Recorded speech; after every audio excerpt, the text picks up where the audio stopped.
Back up on my bullshit, back up on the scene. Done dealing with you, don't know how to deal with me. Done fucking with you, don't know how to love me. Done dealing with you, so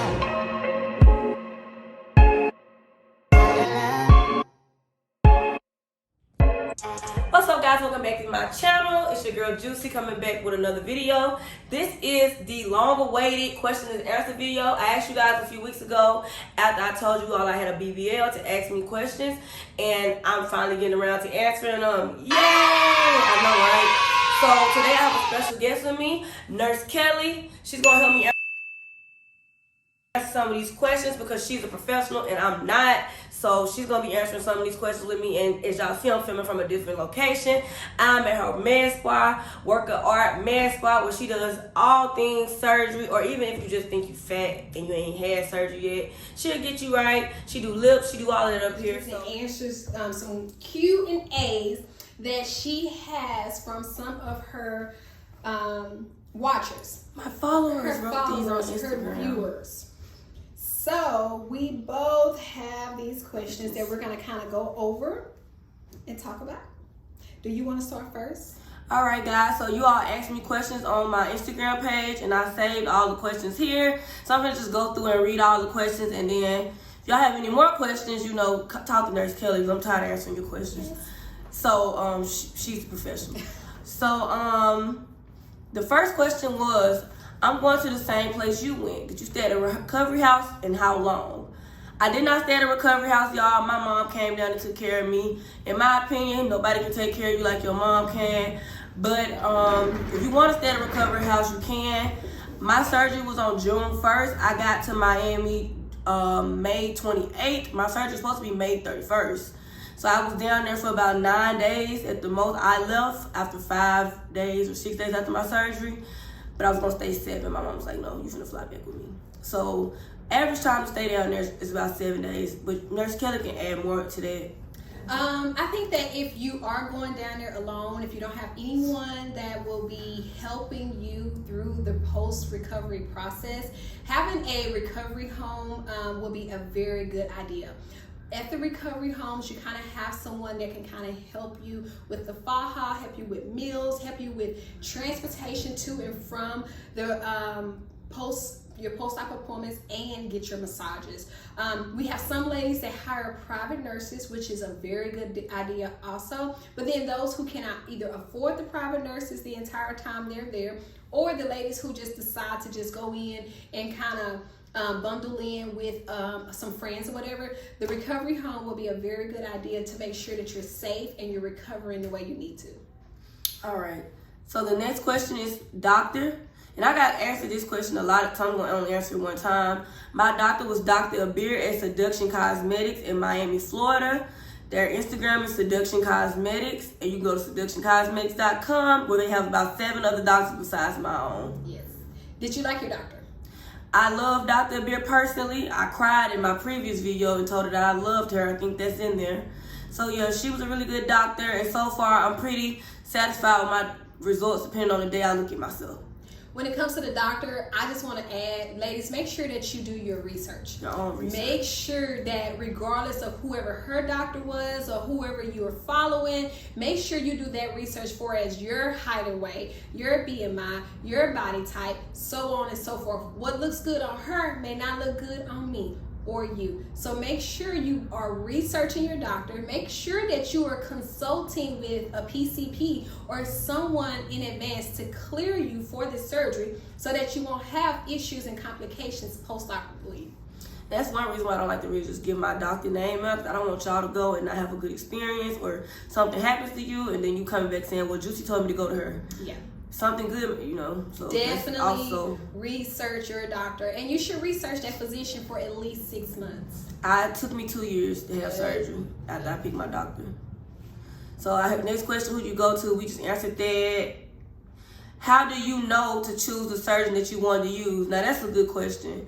You really don't know. Like Nurse Kelli just stated in the last question, it's all about what you look like or what you're going for. Some doctors do really good lipo. Some doctors are good at filling the hip dips. Some doctors do really good breasts, but they don't need to do a lipo. Yes. So you need to research. Just because your homegirl got her titties done from like Dr. Miminsky's or somebody, that don't mean you need to go to Dr. Miminsky, because he might only do boobs good and you want to get lipo. Dr. Beer, she might do a thicker girl better than she does a smaller girl. So it depends on what you look like, what your end goal is, because everything's not for everybody. And like basically what Nurse Kelli was saying, you need to pick your doctor based off your stats. Like some doctors don't even want to touch you. Say if you have sickle cell, they might not even touch you. So you might need to find a doctor that specializes in that. And that's where I came in with saying that PCP, having your labs and your levels drawn, and basically just following up with a physician prior. But like she say, you definitely,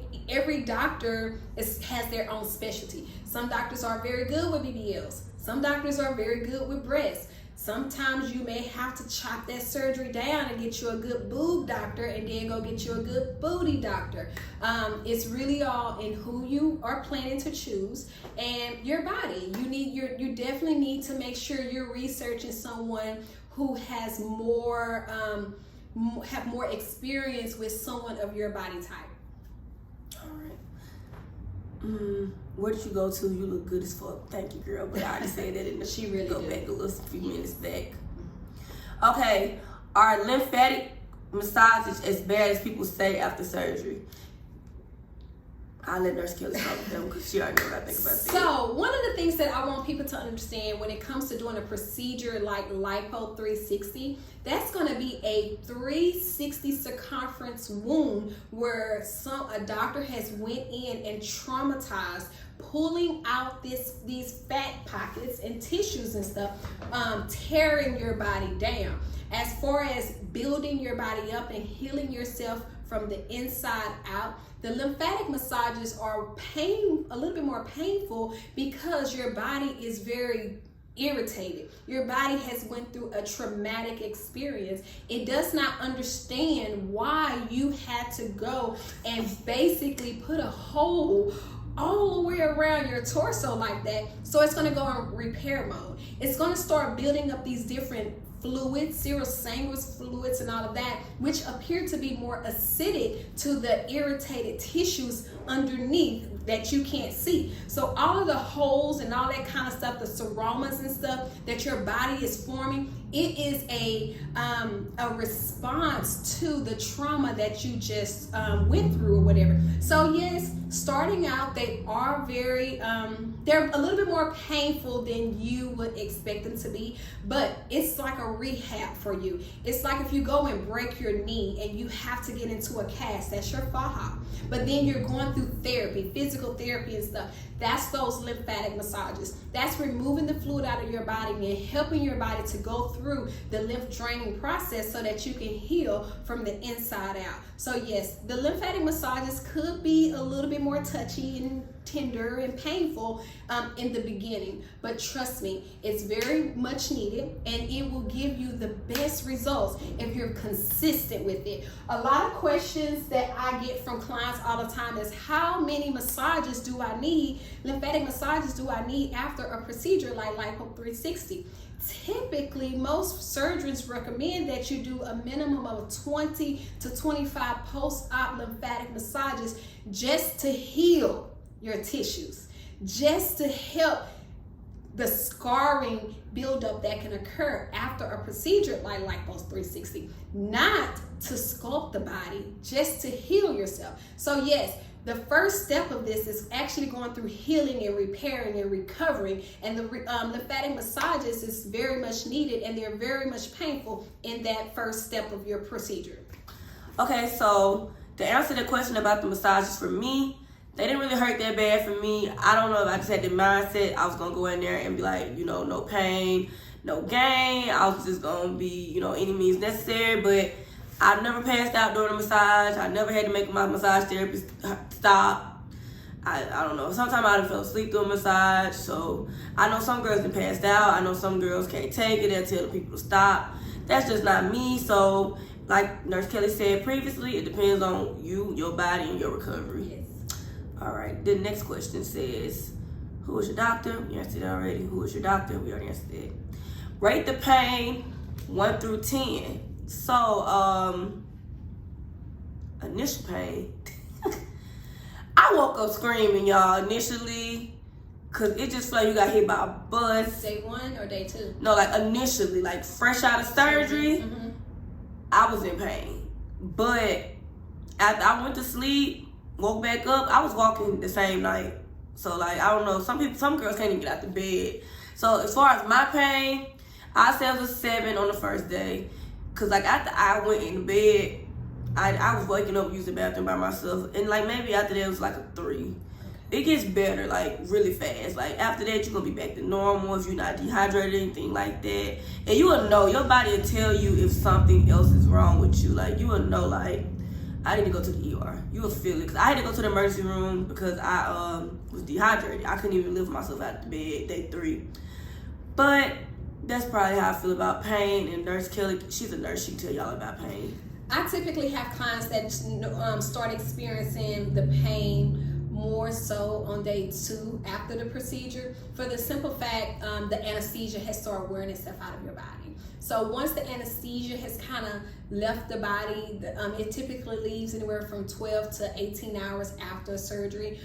Then the body starts waking up and they start getting those sensations, that painful shooting little pain and tingling and sharp booty pains and all that kind of stuff. It's the body basically trying to help with circulation, trying to help with everything coming back to its pre-surgical state.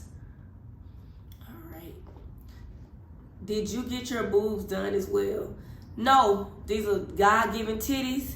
Y'all stop assuming every time somebody get their body done, they do everything. I got chin lipo, so my face is smaller.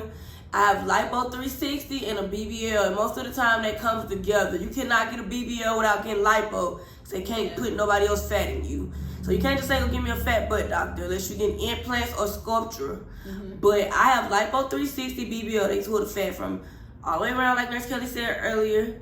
And sometimes you do all the way up your shoulder. Yes. Some doctors do all the way up your shoulder down to your back, like the bottom of your butt crack of lipo. I think my doctor just did like mid back on down. I don't think she touched my shoulders when I look at myself, but that's what I got.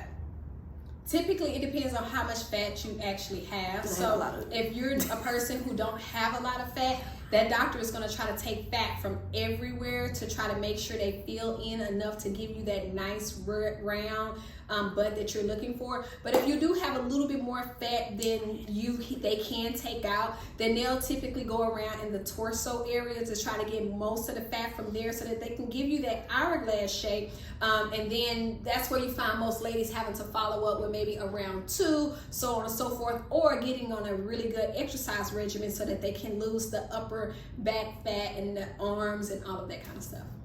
Yes, and I can find out like how many cc's my doctor took out. You have to just request the form from your doctor. I haven't looked because I ain't really been caring, but I'm gonna find out and let y'all know how many exact cc's that they took from me.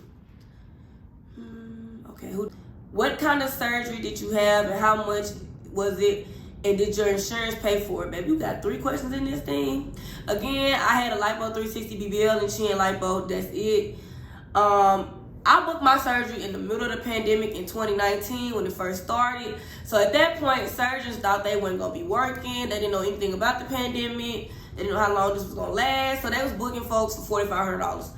My surgery was $4,500. When you book a surgery, more likely if you go to a surgery center, your surgery date is good for 2 years. That's why I just had surgery in 2020, because I booked it far in advance. So I paid $4,500 and the chin lipo was free because it was just free.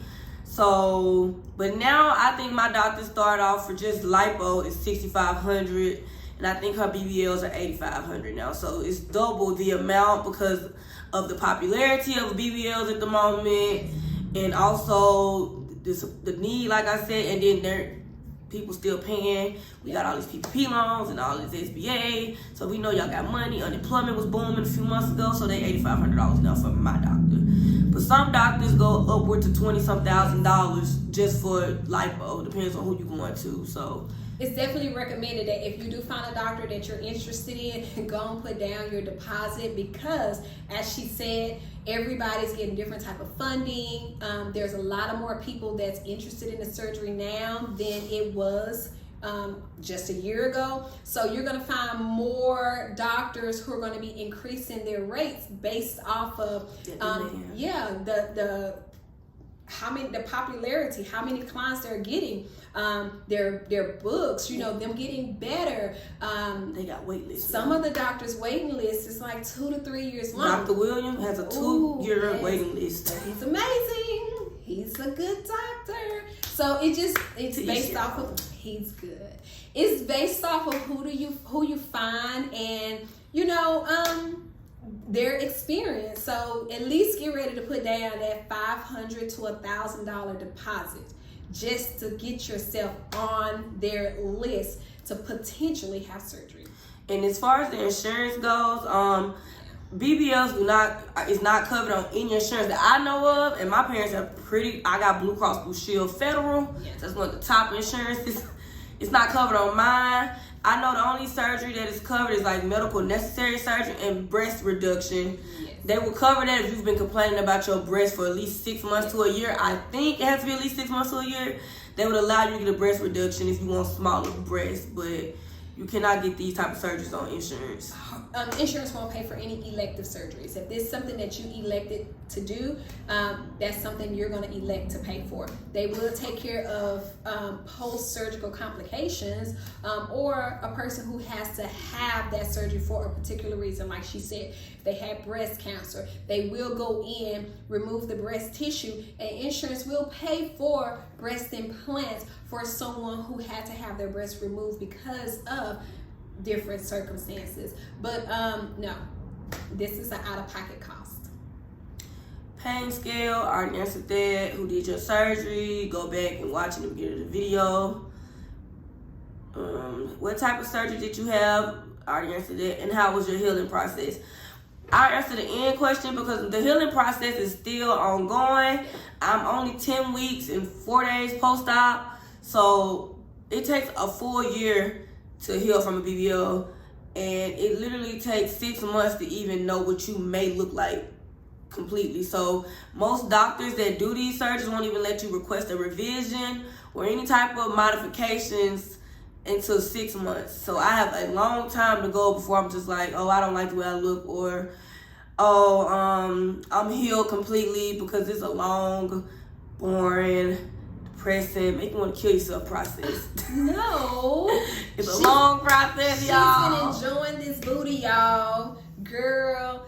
Some days you're fat, some days you're skinny, some days y'all telling me I'm Photoshop my shit, some days you're not. It's up and down. It really, there's a such thing as post-surgical depression, and she has gone through a lot of those stages, as most women have. A lot of women go off into a procedure like this with a vision in their head, and when they come out with another vision, they're like, no, this is not what I asked for. But like she said, it takes up to 6 months for you to see the body come into itself. It takes 1 full year for your body to heal. You have to give your body time. Going in and asking a doctor for a revision and you're still scarred, you're still traumatized on the inside, they're not going to go in and do none of that until they know that it's safe to go back in to even see if you do need a revision or anything else. It's a different process. It's a difficult process to do alone. That's why it's very important to have a support team. Have someone that can continue to encourage you and let you know that this journey is hard, but it's gonna be all right. She got this. We got this. She gonna come into that woman that she's trying to get to in about 6 months. That body looks amazing. So how soon can I go to work afterwards? Now that's a good question. It depends. Depends on what you do for work. Correct. Because if you work at Nissan factory or you working at Amazon plant, you don't need to be lifting anything. I know you can't lift anything over 20 pounds. So even if you have a small child, it's 1 or 2, you're not supposed to lift your baby up right after surgery. So I'm a teacher, so I had a whole month off of me just literally recovering, and then me going to in meetings and stuff. So I'm not doing as strenuous activity as other people with other jobs may do. If you work an office job, I say give yourself 4 to 5 weeks personally. And then take your BBL pillow into your job with you if you're going to be sitting, and make sure you try to stand up and walk around your job if they allow you to walk around, get your little 15. Make sure you walking and not just sitting. Or if you have a sit-down job, try to ask for a standing desk or try to get modifications where you can stand more than you sit, because you don't need to be sitting on your butt for too long after surgery. So I say just off work period. Me off work period was like 6 weeks, but I was off work anyway because I'm a teacher, so...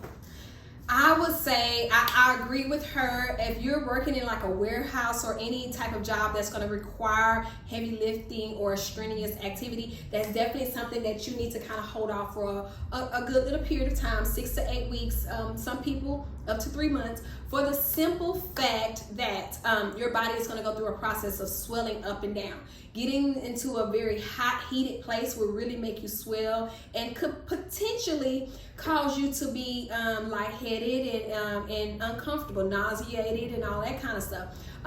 People who are sitting for longer periods of time. I've had issues where ladies' legs, the circulation, they have swelling in their legs.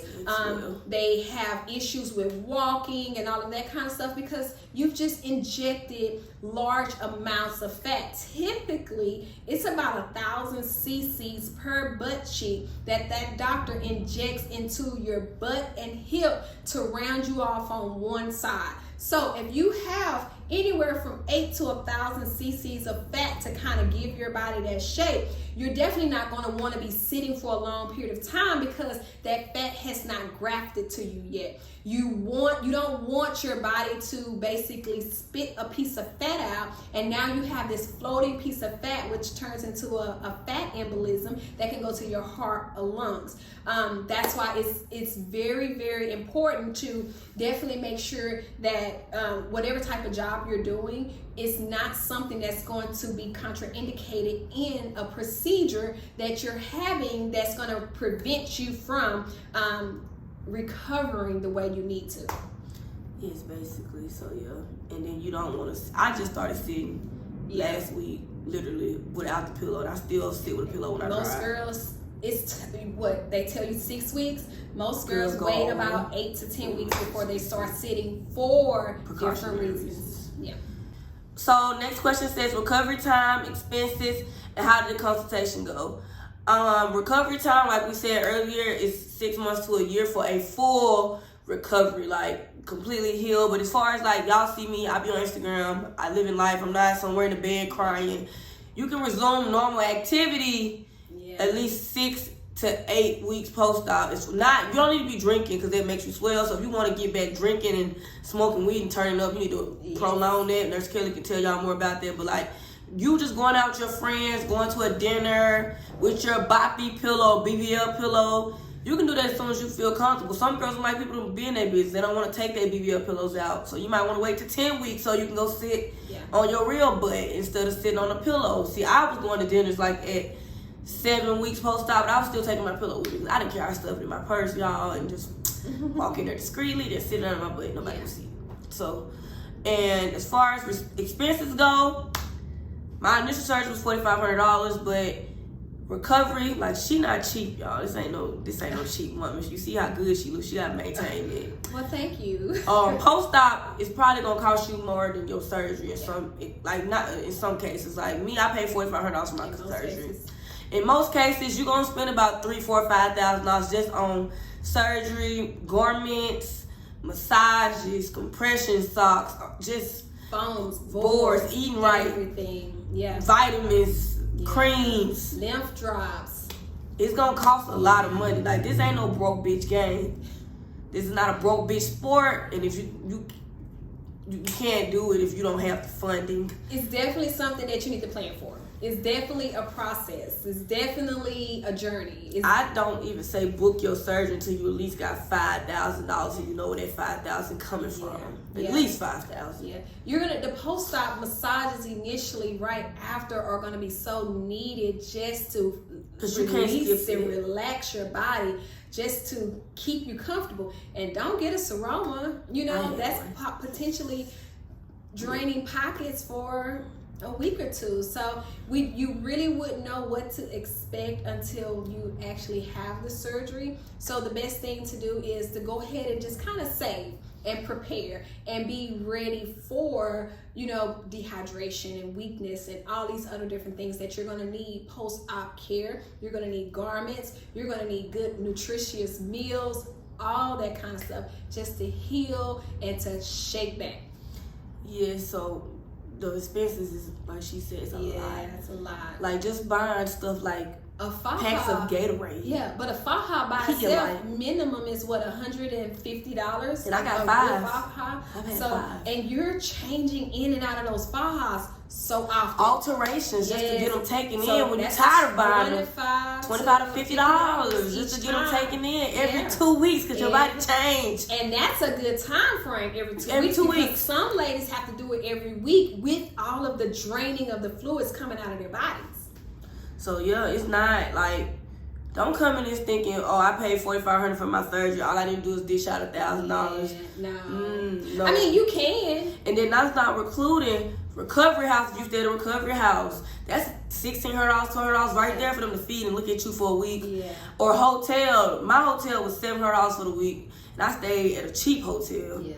So you can say, hey, you just gonna come up with the money for the surgery, and you're gonna be at risk for issues like fibrosis and skin issues and fajas not really shaping chicken butt and all that kind of stuff because you don't have the correct stuff that you need to correctly heal. But I mean, to each their own. Some ladies have had this procedure done a few times, and guess what? They got it down pat. They know what to do. Their husbands or boyfriends are massaging them, or they're self-massaging. It's different things. So, but you still got the self-massage stuff from Amazon. Yeah, so you still coming out of pockets. And you still coming out of pocket. So either way it goes, whether you say, well, I didn't pay all of that and I didn't need all of that, cool. Some people don't. Some people are not as aggressive as other physicians and need as much care.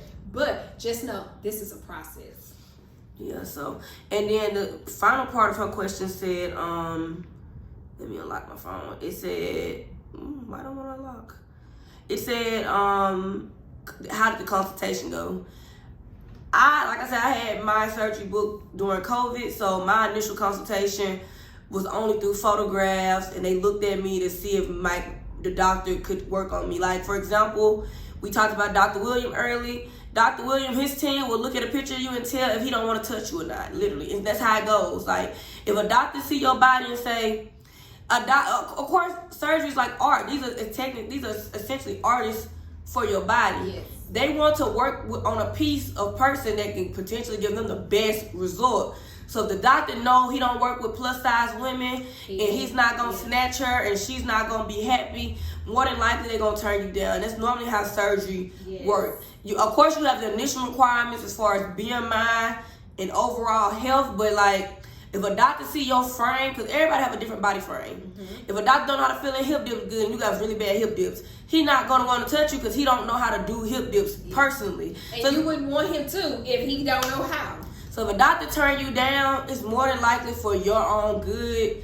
Because like me, for example, I don't think Dr. William probably would have picked me as a candidate to go to him based off of how thick I was and my stature that I had. Like some girls Dr. William have done that celebrity chop might know.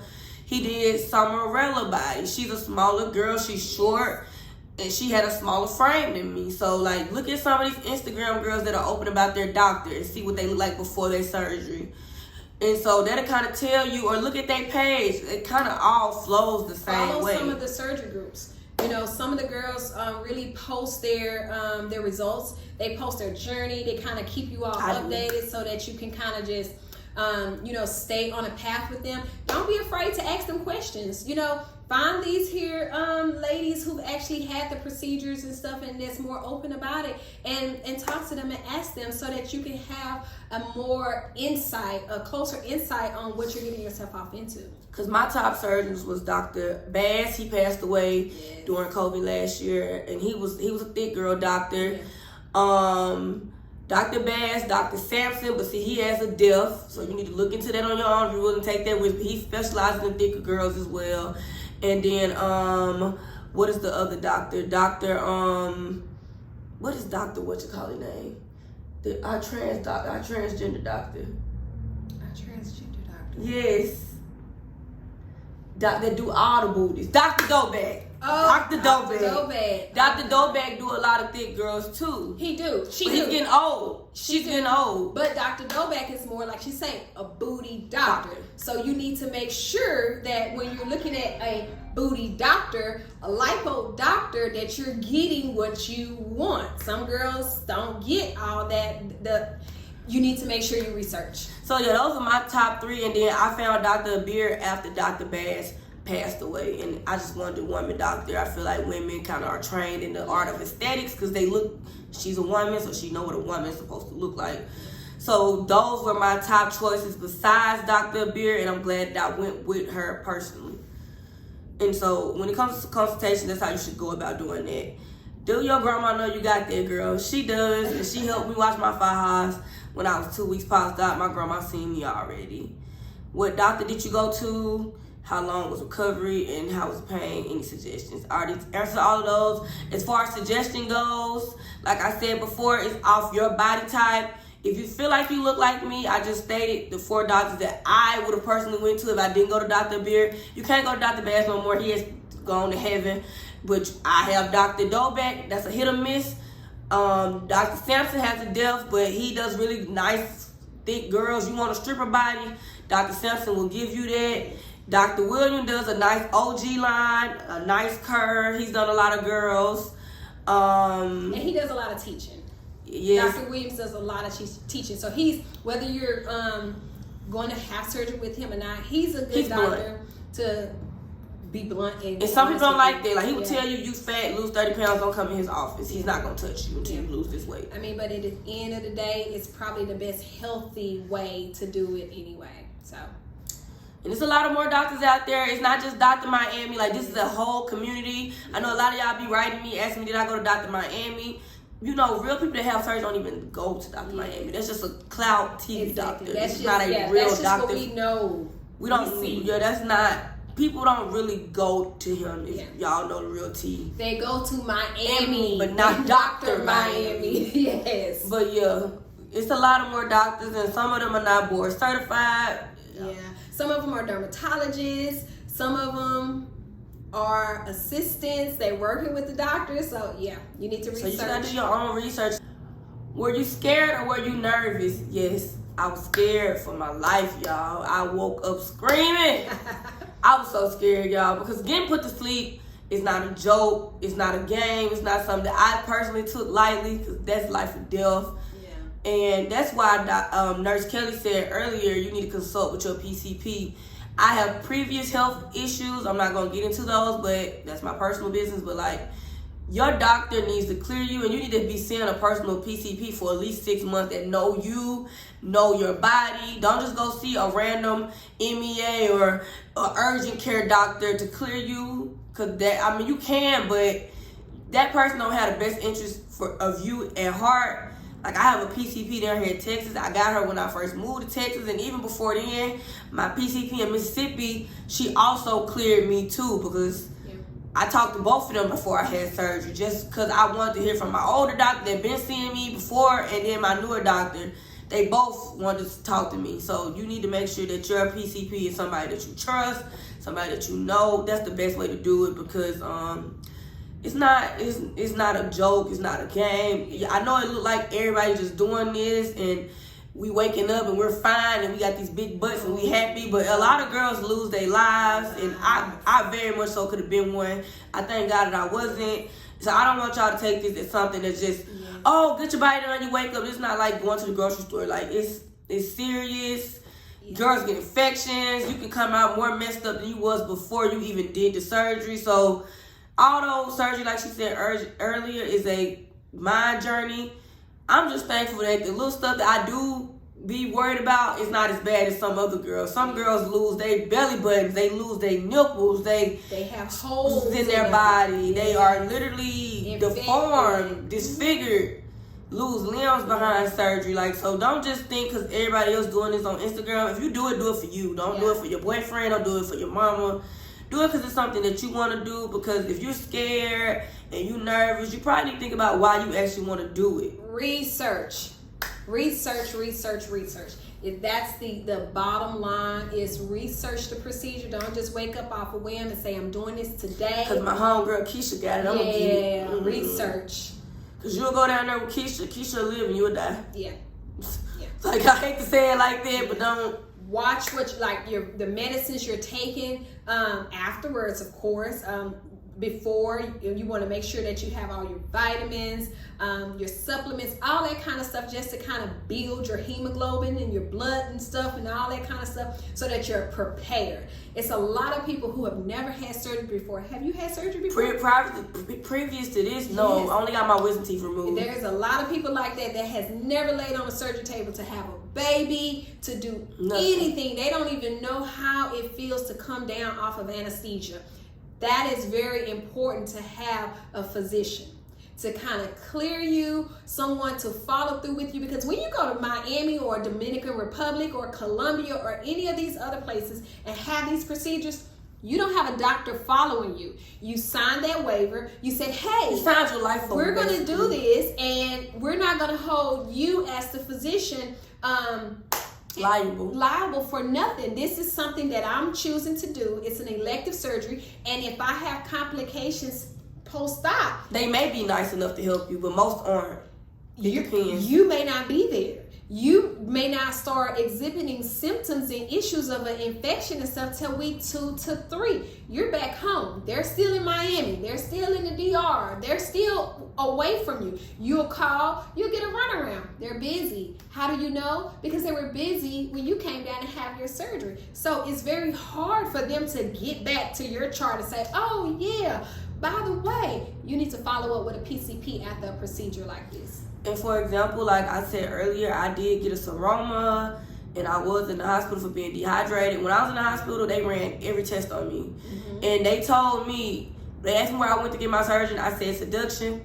They said, you're the first girl that ever come through here that had to be admitted that didn't need a blood transfusion. Oh, wow. So you just need to be careful, because like, my hemo was a 13.5, and like some of y'all smoke weed every day, that's your choice, but if you can't stop smoking, you don't need to go get surgery. Because like, you can't be sneaking and thinking, oh, I'm gonna just hit this blunt right before surgery. You can die on the table. Well, not even just that, it decreases oxygenation to your healing cells and all, to your areas and all that the doctor actually went in and cut and injured and stuff. So you don't want to smoke, you don't want to drink, you don't want to introduce any of this stuff into your body, because then you're going to prolong your healing and recovery process, or potentially have lipoburns and more issues like seromas and all that kind of stuff, because your circulation has decreased, has tightened up, because the smoking has constricted, what we would call it in nursing terms, constricted your blood vessels and everything. So yeah, basically, just be mentally prepared for this and be ready for it, because it's not no joke. And the last question is, will you have surgery on? I'm going to answer it again for the third time for the non-listeners in the back. I had a lipo of my chin, so all it is, they lipoed all of that. And I had a BBL, lipo 360 BBL, where they took the fat out of my stomach and put it in my ass in layman terms. Or they can put it in your hips. But you cannot have any type of fat transfer anywhere without them taking fat from another place. So even if you say, I already got a fat ass, that's when my hips filled in, you still technically are going through a procedure of a BBL or a fat transfer. You can try to make it sound cute. It's still a lipo all day. With BBL. They gonna still call it a BBL. It ain't no such thing as a mini BBL or halfway. You gonna pay for it regardless. Even if you say I got a big ass, they can put it in your elbows. It's still gonna be a BBL. Yeah, well, not BBL in your elbows. But you know, it don't matter where they put it at. Yes. Lower back, under cheek, up cheek, whole cheek, it's still a BBL. Still a BBL. If they touch your hips to your butt, it's BBL. BBL. So stop trying to be weird. Lipo, BBL. Now, one exception is a tummy tuck, but you're still lipoing. So some clients will go and do a tummy tuck with a BBL, which is really difficult to do because you can't sit, you can't lay, so on and so forth. You're going to be in a lot of pain because you're trying to figure out which direction I can have some comfort in. But with a tummy tuck, they can go in and lipo and remove some of the fat also to fill in small areas like the hip dips or even your breasts. There now, ladies are lipoing, doing the lipo 360 or whatever, tummy tuck and all of that. And instead of it, if they do have a fat butt already and don't want the extra hips and all of that, they will inject into their breasts so that they'll have more fuller, protruding, nice, sexy breasts. So that will be the only other place that I would really think that they would like inject the fat besides the butt or whatever. But to each their own. Everybody's different, and I'm sure as the world turns, the surgery world is going to continue to evolve and revolve back into the woman's body being a piece of art. All right. Thank you all for watching. Subscribe for more. Nurse Kelly's going to have her page linked below. If you're ever in Dallas and you need a post-op appointment, she also travel nurses with the bag. Got to be right. Don't try to hit her up with $50 because she gonna decline it. So yeah, she travel nurses. She also has a staff of other nurses that she can also send out if she can't come, because she only touch celebrities like me and other people. Okay. So you have to be very top dollar for her to even talk to you. No, so she will send out her help to get you together. No, I am here she for travels. everybody. I love teaching. I love educating. I love the woman's body. I love this shit. I've been an OR nurse for the last 10 years. I've been a registered nurse forever. I've been a nurse for 19 years now. I think it's been a long time. But follow me on IG at nurse__CEO or on this YouTube page at Nurse Kelli RN. I'm here for you. You know, let me answer those questions. Let me help you to kind of get through it wherever you are in this world. Not just for Miss Bougie teacher right here that says that you got to be top-notch celebrity status for me or whatever. She don't even text me back, y'all. I'm a client. I'm her client. No, y'all, I do text her back. Why you think she here now? She wrong. But the person behind the camera, that's who my point of contact is. Follow us, and the person behind the camera is my assistant. So my point of contact. We can make sure we're here for you all. But in real life, you know, our goal is to make sure that everybody heals correctly. Everybody kind of understands this surgical world, and you know, just so that you can have a confidant, so that you can have, you know, school teacher here right here that can help you with these questions or answers and bring a professional to you, just so that you can have just a little bit more education on what you're doing. And one more thing before we close out, just be real. If y'all can't afford like somebody like Nurse Kelly to go with you, seriously, most people have a friend that's an LPN or RN. Somebody with some basic care of nursing is qualified to go with you, because like she said earlier, you don't want to go down there by yourself thinking you can do this alone, or go down there with somebody that just your friend, none of y'all have no medical experience. Like my friend Jasmine, she's an RN, a BSN RN. She came with me, just general care. She's a ICU nurse, but she has basic. She know if I'm passing out, she know what's going on. What to do. Yes. She know what to do. So just somebody with some basic knowledge. Somebody that can catch your changes before it's too late. Hell, take a CNA with you if you need to. Somebody with something nurse in their name. Yes. Nurse practitioner, LVN, LPN. Some states call them different names, but somebody that is a nurse. Yeah, somebody who can definitely help you to recover safely. That's the name of the game, safety. All right, thank you all for watching. We appreciate the questions. Yes. Bye.